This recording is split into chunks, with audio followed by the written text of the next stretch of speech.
DJ बनाई होई नचू आज के रात क्लब होई डीजे बनाई होई नचू आज के रात क्लब होई सबसे तो बड़का केक मंगाई पटना से भेजा के अरे सबसे तो बड़का केक मंगाई पटना से भेजा के एकर जन्मदिन बारे हमार जिगरी यार के आज बर्थडे तो बाटे हम जान पारा करे जाके आज बर्थडे तो बाटे हमर जान पारा करे जाके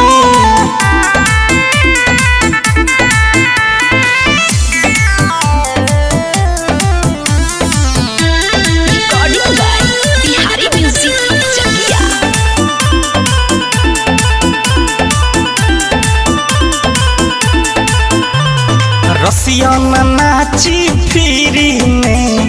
गाजा पीहे सब बीड़ी में पार्टी में तमन हो न कमी होई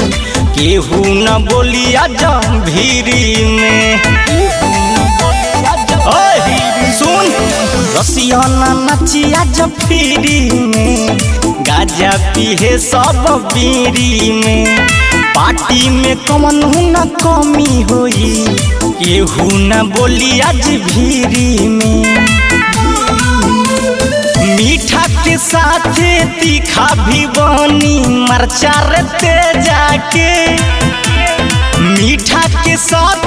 तीखा भी बनी मरचा रहते जाके